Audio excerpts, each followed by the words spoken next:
Mais Sakura, c'est Morgane et Rosalis. Salut. Aujourd'hui on fait un vendredi lecture fantastique. Allons-y.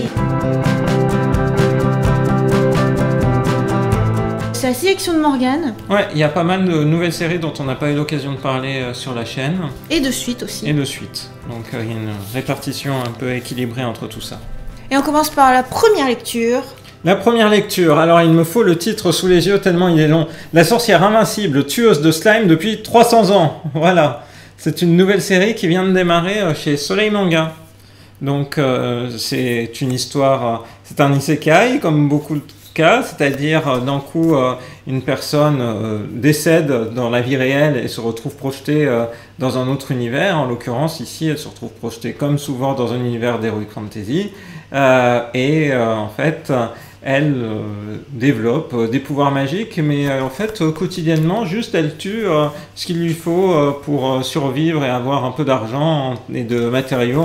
Elle tue des slimes. Et le truc, c'est que quand vous tuez quotidiennement des slimes pendant 300 ans, bah, au fil et à mesure, vous gagnez des points d'expérience qui vous font devenir niveau 99.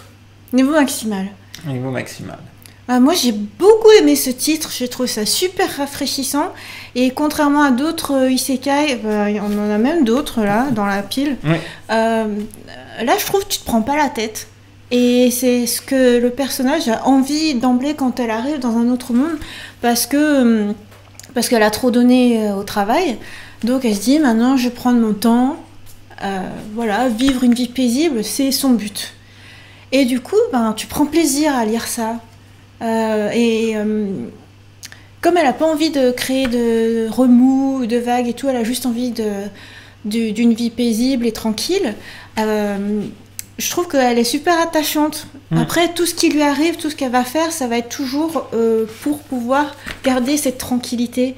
Et ouais, je trouve que rien que ce parti pris-là, il est super marrant. D'ailleurs, ça commence avec, sur le rabat, le mot de l'auteur qui dit « Ah, je fais un manga sur le fait de prendre son temps, mais en fait, moi, à faire ce manga-là, je prends pas mon temps. » Mais ce que ça donne envie, en fait, en lisant ce manga-là, c'est pour ça que moi, j'apprécie beaucoup aussi, en tant que workaholic, c'est que à un moment donné, tu dis « Oui, il faut prendre du temps pour soi. » Voilà. C'est clair. C'est assez amusant comme propos, hein, parce qu'effectivement, elle décède de trop de travail. En fait, elle a perdu connaissance au travail. Ça arrive très souvent dans les mangas. Oui, elle est victime de ce qu'on appelle le karoshi, la mort par surplus de travail au Japon, qui est un vrai problème de société. Oui, burn-out.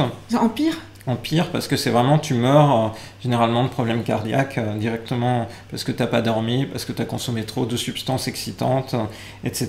Et donc là voilà qui meurt d'épuisement professionnel et qui se retrouve à reconstruire sa vie. Et je trouve qu'effectivement c'est un manga qui est plaisant parce qu'avec l'héroïne, nous-mêmes on ralentit le rythme, on apprécie les petites choses, les relations avec les autres personnages.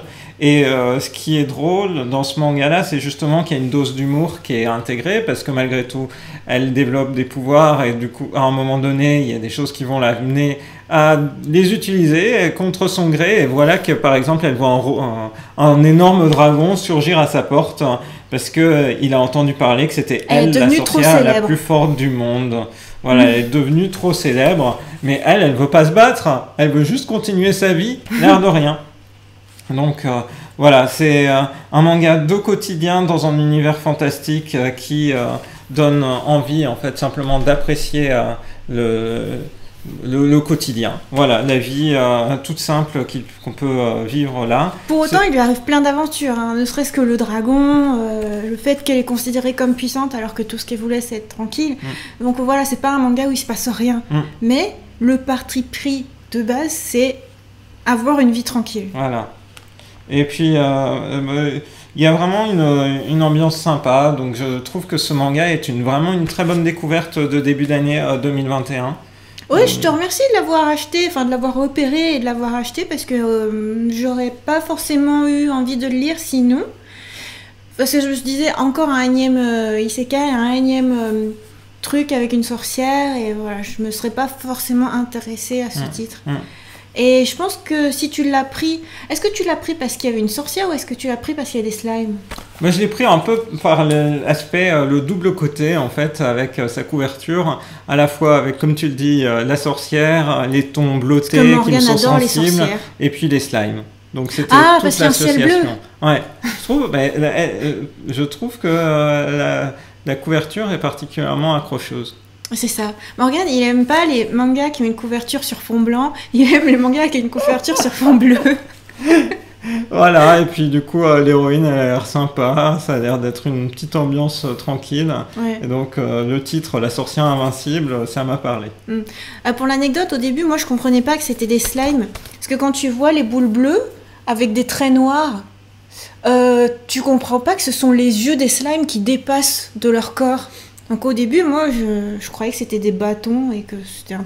Je sais pas trop qu'est-ce qu'elle tenait.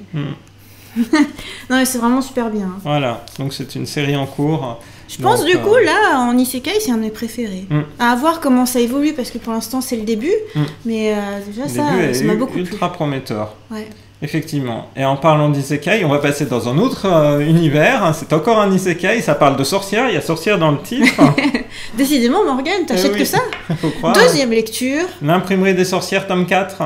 Donc on avait déjà eu l'occasion dans des vendredis lecture d'évoquer ce titre qui est vraiment super agréable dans son parallèle entre un univers fantastique dans lequel l'héroïne se retrouve là aussi projetée au début de la série et elle se retrouve à gérer une imprimerie qui est en fait une sorte d'équivalent dans notre univers de ce que serait une imprimerie pour tout ce qui est doujinshi, fanzine, en prévision du comiquette. Donc il est fait référence par exemple au fameux marché du manga amateur, le comiquette qui a lieu 2 fois par an au Japon.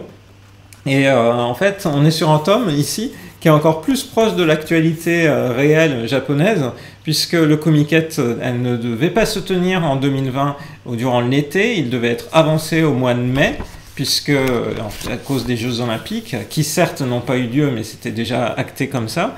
Et ici, dans cet univers fantastique, le marché, là où tous les grimoires magiques se vendent et qui ressemble totalement au comiquette, eh bien lui aussi est remplacé par un tournoi entre des plus grands héros, et donc une sorte de tournoi olympique. Il même fait référence en fait aux Jeux Olympiques directement dans ce volume-là. Et voilà comment en fait tout le business model de la charmante responsable de l'imprimerie peut venir à s'écrouler. Puisque du coup tout change. Elle va pas pouvoir avoir l'événement qui aurait dû lui permettre de rentrer dans ses frais avec beaucoup de production et autres. Et donc la voilà qui part aux Jeux Olympiques. On pourrait dire que c'est un peu ça dans ce 4e tome, qui est toujours aussi drôle avec des personnages attachants. C'est plein d'humour, de rebondissements, c'est ultra bien dessiné. Et je trouve les parallèles avec l'univers de l'édition du coup japonaise est vraiment sympa. Du coup, tu vois à quel point c'est dur et cruel le monde de l'édition au Japon, parce qu'elle est tout le temps ric-rac, elle a toujours un budget très serré, elle travaille à mort, on peut le dire, elle risque sa vie même et tout pour pouvoir imprimer, livrer dans les temps et tout. Et après, elle repart de plus belle tout le temps. Donc voilà, c'est un reflet de la réalité. Après, ce tome-là, je l'ai trouvé intéressant justement parce que le fait qu'elle parte, enfin qu'elle ne fasse pas que le Magic Market, mais qu'elle parte aussi en quête, ça change un petit peu dans la dynamique. Voilà, du coup, à voir comment ça évolue. Je trouve que c'est sympathique. Voilà. Mais je pense qu'elle n'est pas partie pour retourner dans le monde des êtres vivants, enfin, je veux dire, dans le monde humain. Non, je pense que comme souvent dans les isekai, je pense qu'elle vit maintenant dans cet univers. Oui, mais contrairement à d'autres où, voilà, ça a l'air d'être définitif. Oui. Là, tu t'es réincarné dans un autre monde. Là, elle a atterri dans ce monde et elle cherche à revenir dans le monde des humains. Oui, c'est vrai. Voilà. Mais sinon, clairement, c'est Tokyo en version fantastique. C'est Tokyo, et puis plus particulièrement, du coup, ici, pour ce qui est Jeux Olympiques, Odaiba, puisque c'est là que doivent se tenir une partie des Jeux Olympiques. Donc, comme je le montrais, on la voit arriver à l'emplacement, normalement, l'équivalent du coup fantasmé du Tokyo Big Sight, qui est bien fait, ici, voilà, une structure très pyramidale pour représenter cet univers-là. C'est très très chouette, et puis c'est plein d'inventivité. Donc rien que la couverture, on peut prendre du temps à l'admirer parce qu'il y a plein de détails très chouettes dessus. C'est vraiment une super lecture. Très agréable. Donc ici il y a de la magie puisqu'il y a le Magic Market, ça va faire la transition avec le prochain manga qu'on va présenter. 3e lecture. C'est donc le tome 2 de Dahlia à artisane magicienne, oui c'est bien ça. Donc on avait aussi parlé du premier tome dans un précédent vendredi lecture. Là on va dire le pitch de cette histoire est en train de se préciser. Donc Dahlia avait grandi avec un père qui était artisan magicien, qui lui a partagé la passion pour la magie. Là aussi, on est face à un isekai, puisqu'on est face à une réincarnation de quelqu'un qui a vécu dans le monde des humains et qui parfois justement s'inspire de ce qu'elle a connu dans le monde réel pour donner naissance à des objets magiques, à des artefacts magiques. Et le premier tome était compliqué pour elle puisqu'elle se mariait avec quelqu'un qui clairement ne la méritait pas.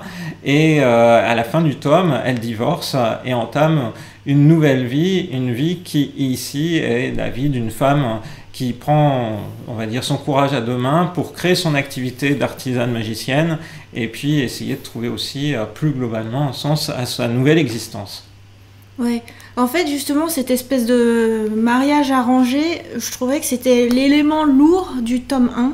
Parce que sinon, c'était assez jouissif, quoi. C'est, encore une fois, dans ta vraie vie au Japon, t'as une vie horrible. Et tu te réincarnes et tu te consacres purement à ce que tu aimes, à savoir la magie. Voilà, ce qui te fascinait dans les jeux vidéo ou dans les histoires, c'était la magie. Et ben dans ce monde-là, tu te consacres à faire de la magie et des objets magiques. Donc ça, c'était super chouette. Et puis tout d'un coup, son mariage, c'était juste l'horreur. Le début du tome 2, t'as quelques réminiscences. Au début, je me disais, oh non, on va pas encore revoir son ex-mari longtemps. C'est juste... Après, je pense que c'est un peu pour refléter tous les travers que tu peux avoir dans une vie et quand tu t'en affranchis. Et que voilà, tu crois en ton potentiel, tu peux monter ton entreprise et essayer de faire prospérer ton activité. Donc voilà. Mais du coup, moi j'étais un peu étonnée parce que je pensais qu'en isekai, t'allais avoir que des choses agréables ou des choses merveilleuses. Et je pensais pas que t'allais avoir un sombre mari. Oui, plutôt, c'est pas qu'il est sombre, il est chiant. C'est comme un être humain chiant, en fait. Je vois même pas qu'est-ce qu'il faisait dans cette histoire. Mais donc, en tout cas, tu m'as dit que c'était très mis en avant dans un magazine. Oui, alors du coup, ça vient du magazine en ligne maintenant, Comic Blade, mais en fait, alors là c'est un précédent numéro là, de Monthly Comic McGarden, et le numéro de février de ce magazine-là, donc un numéro plus récent, fait sa couverture en fait sur Dahlia. C'est dire si en fait c'est une série qui marche actuellement, puisque si c'est mis en avant comme ça en couverture, c'est vraiment qu'il y a les éditeurs japonais y croient et cherchent à soutenir la série. Donc effectivement, la série est en cours au Japon et c'est vraiment très joliment dessiné. Donc ça n'était pas encore dans ce numéro-là. Non, mais je regardais s'il n'y avait pas des titres représentatifs. Il y a The Ancient Magus Bride dans ce... Oui, je cherchais la page de chapitre. Voilà, donc dans ce magazine. Et on est face à une suite d'histoires où ici l'héroïne prend vraiment sa carrière en main. Ouais, c'est un peu pour situer pour montrer l'univers fantastique, effectivement. Et moi j'ai trouvé ça, on creuse la relation avec le chevalier qu'elle avait croisé dans le tome précédent, et en même temps on voit la galerie de personnages aussi s'enrichir, puisque Dahlia va être amenée à faire la rencontre de personnes qui ont connu son père et qui, se sentant un peu redevables vis-à-vis de l'impact qu'avait eu justement son père, vont l'aider à créer sa nouvelle vie. Donc c'est quelque chose du coup qui est vraiment plaisant, parce qu'on a des personnages positifs qui commencent à faire l'entourage de Dahlia, et en même temps les scènes de magie, les scènes où la magie est à proprement parler représentée, sont vraiment étonnantes, très joliment réalisées. Il y a des parallèles aussi avec le monde réel, par exemple le principe de climatisation là, qui est fait avec des objets magiques, qui sont vraiment très bien menés. Et puis l'héroïne, elle a vraiment une volonté d'aider les autres, qui est contagieuse. Donc je trouve que c'est un manga qui est vraiment porté par son protagoniste, sa protagoniste, et qui donne envie de continuer à suivre les aventures de Dahlia. Ouais. Moi j'aime bien et en même temps je suis un tout petit peu... Tu vois, le fait que ce soit un peu lourd quand même, je comprends pourquoi, mais pour moi c'est un peu inattendu. Pour un isekai où, tu vois, là tu fais vraiment que t'amuser. Enfin, même si là tu vois bien quand même que c'est la société japonaise, mais elle est faite de manière fun. Et là, tu t'amuses tout le temps, quoi. Et... là, c'est un isekai où la vie, elle n'est pas toute simple, effectivement. Oui, voilà. Et du coup, en quelque sorte, enfin, il y a certes de la magie, mais c'est une vraie vie, quoi. Du coup, il y a juste ça qui me surprend un peu. Voilà. Mais en tout cas, sinon, une anecdote. À un moment donné, je me suis dit, Morgane, en fait, ça représente la France. Là, ce monde fantastique-là. Parce que celui-là, je dis, c'est Tokyo, en version fantastique. Et là, j'ai l'impression que c'est la France, version fantastique, version fantasmée. Ils mangent une fondue au fromage. Oui, c'est vrai. Il y a cet élément-là qui est très... la fondue au fromage, c'est la région de Morgane, quoi. Oui.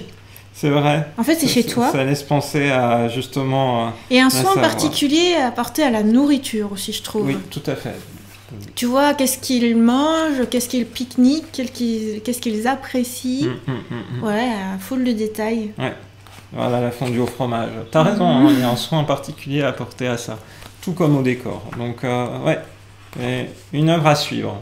Ok, c'était donc la 3e lecture. On passe maintenant à la 4e lecture. Donc on a fait le tour pour ce qui est des isekai. Maintenant on va parler d'œuvres différentes. Là en l'occurrence un titre dans un univers fantastique dont j'avais fait une chronique manga dédiée, les chroniques d'Asfareo. Vous pouvez revoir la chronique sur la chaîne. Donc ici on est arrivé effectivement à ce fameux tome 4 qui va creuser l'antagoniste de Julius. Donc le dragon qui est apparu dès le tome 1. Ici, il y a un dragon un peu noir, mesquin, qui avait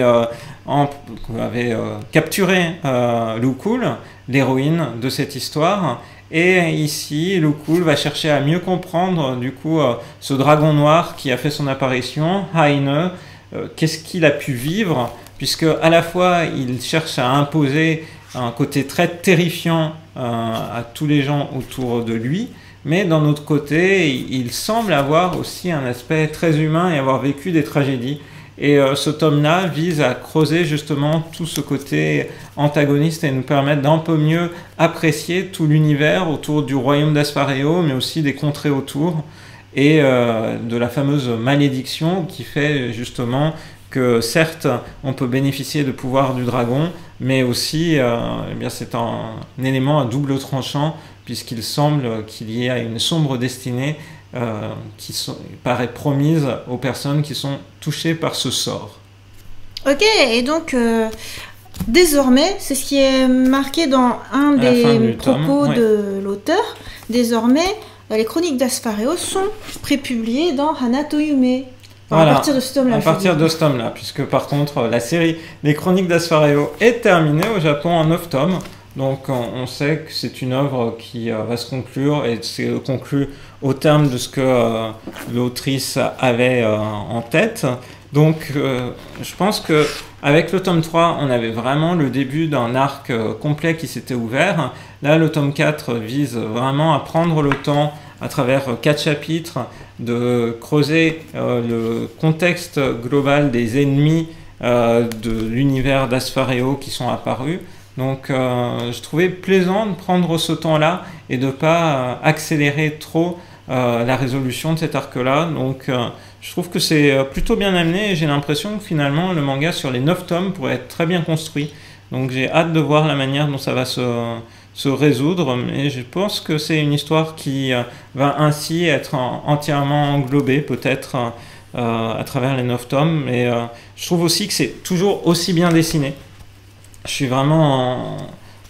j'aime beaucoup le dessin en fait de Shiki Chitose, la mangaka de cette œuvre-là, qui est aussi douée pour dessiner les personnages du coup en face avec une apparence humaine que pour les dragons. Donc voilà, et puis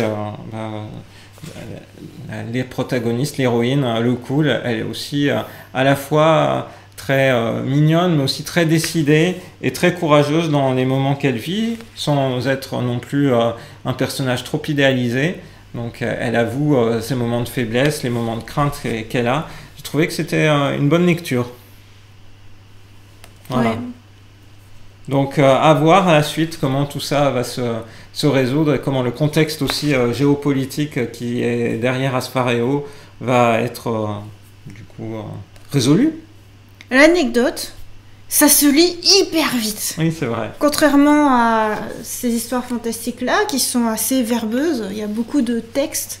C'est du pur shoujo manga, avec beaucoup de scènes d'empathie, de ressenti, de longs cheveux qui volent à travers les cases. Et voilà. C'est marrant, quoi. Ouais, c'est vrai, parce qu'en plus, même la mangaka met en avant, par exemple, quand l'héroïne, elle s'attache les cheveux, puis elle se les détache, et elle arrive même à le préciser, en fait, le moment où l'héroïne s'est détachée les cheveux. Par exemple, ici, elle le précise avec un petit élément pour dire oui, non, mais c'est normal. Là, d'un coup, elle avait les cheveux attachés pendant quelques temps, et puis après... elle les a du coup détachés. Voilà. Et puis avec des beaux dessins aussi, des décors en soin apportés aussi au cadre global, aux ambiances. Donc j'ai bien aimé.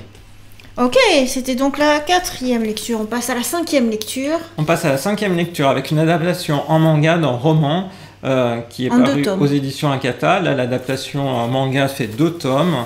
Ça s'appelle Rendez-vous au crépuscule aux éditions Akata. Donc ici, on est à la limite en fait du fantastique.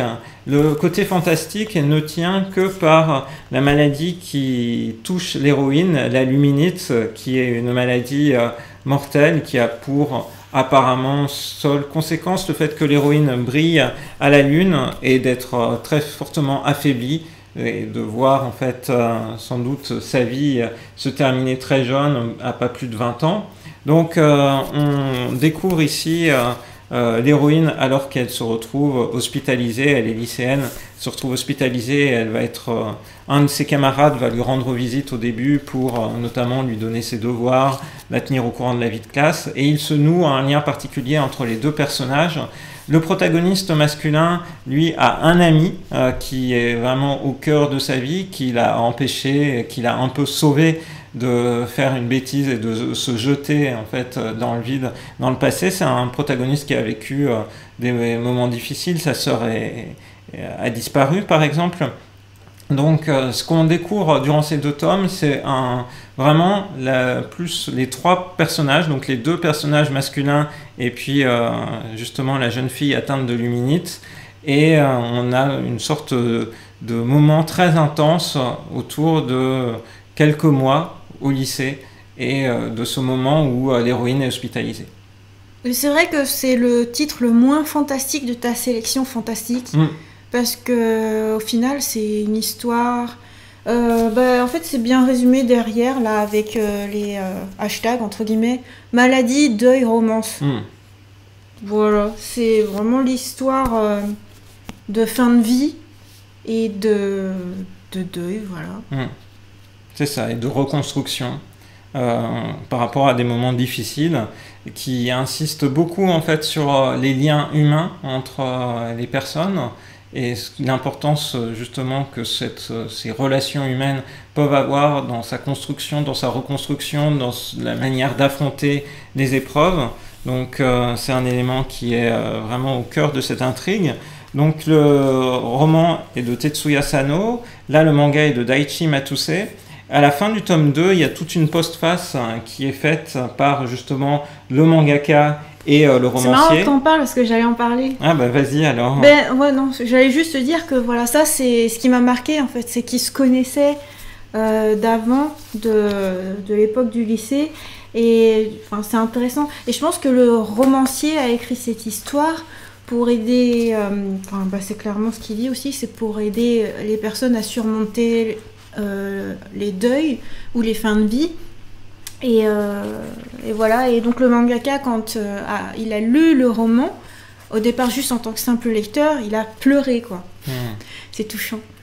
Mais voilà, je pense que clairement tu lis pas cette histoire en te disant je vais lire une œuvre fantastique ou potentiellement une œuvre de divertissement fantastique. Là, c'est une œuvre utile. Que tu aies vécu un deuil ou pas, ça peut t'apporter quelque chose, une ouverture d'esprit ou un certain réconfort dans d'autres cas. Voilà. Cela dit, c'est quand même fait de manière touchante, hein. C'est très mignon. C'est pas... je pense que la Luminute a ça d'avantageux que c'est une maladie qui est jolie. Dans la représentation manga, le fait d'émettre de la lumière, c'est beau, quoi. T'as l'impression que tu as des lucioles autour de toi, ou alors que tu reflètes la lumière des étoiles. Et du coup, tu traverses cette fin de vie, mais d'une manière quand même plutôt jolie. Il y a aussi de l'énergie, de l'humour derrière le personnage féminin, Mamizu, qui va donner mission aux garçons d'aller vivre les choses qu'elle ne peut pas vivre par elle-même. Donc, par exemple, aller dans un parc d'attractions, vivre des grandes sensations, plein d'éléments. Heureusement que dans les parcs d'attractions japonais, tu y es toujours allé avec moi. Hein. C'est vrai, parce que le côté parc d'attractions japonais, il y a vraiment même tout ce qu'il a dû faire tout seul, là, après tout le monde le regarde. Bien sûr. Donc, c'est vraiment ultra bien réalisé, dessiné aussi. Donc le mangaka Daichi Matsuse avait fait l'adaptation en manga de l'œuvre Re:Zero. Et en fait, il est vraiment très très doué, les ambiances sont magnifiques, les personnages sont ultra attachants. Et du coup, pour moi, c'est vraiment une extrêmement bonne découverte. J'avais pas lu le roman. Les 2 tomes de manga se suffisent vraiment. Donc, oui. Il n'y a pas une impression, quand on a lu que le manga, d'avoir loupé des choses. On a vraiment tout. La narration est vraiment ultra fluide. Donc ça t'intrigue, hein, la page que j'ai je suis intrigué. Marquée. En fait, c'est que je trouve que dans le chara-design, il y a un petit air de Shinji Ikari. Ouais, je suis d'accord. J'ai pensé la même chose avec un petit air de Yoshiyuki Sadamoto dans les œuvres, même jusqu'ici, où ici on pourrait se dire un peu Shinji et puis Kaoru. Effectivement, c'est ça.